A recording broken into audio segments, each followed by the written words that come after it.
I've had this one for about 6 months now. This is actually my second E210. The first one was automatic CVT. Just to go to a little bit detail about how I landed with the E210 platform.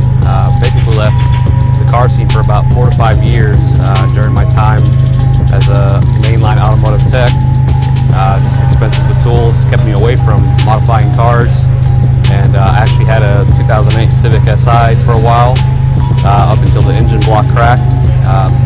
Basically threw that car away and went over to the Toyota dealership and looked over a couple of vehicles, and at that time I wasn't really looking for a sports car, so I did pass on the GT86 and various other models such as the Supra, and basically decided to go with the E210, just being a technically 5-door, plenty of room for passengers, nice little look to the car as well, so I went ahead and went with that.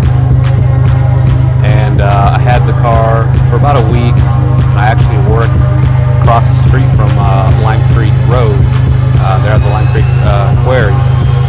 And within the first week of ownership, with the CVT to be specific, I took it down to Lime Creek and came to find out that it handles very well. A little bit lacking in power compared to a lot of the other cars that I've had, closer to 275, almost 300 wheel horsepower, compared to 154 wheel with the stock XSE models, or all models actually, and decided to keep it for some time. And I had the XSE I had the CVT for about a year, and until I started modifying that one.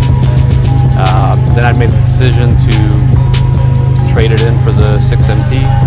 I did see one at the perfect price range, and I actually got 4,000 above what I bought it, and I was given 24,500 as a trade-in value, and it actually covered the cost on 6MT here. So it came out being a really good deal for me. Both the trade-in was at 30,000 miles, and this one was at 30,000 miles as well. So it was basically a twin E210, just with the manual transmission. So I went ahead and did that and kicked off the project. So the reason for this 6-month review is there's definitely a lot of work planned for the vehicle. Myself and teaming with some others. I will keep them a little secret for right now until they announce it themselves.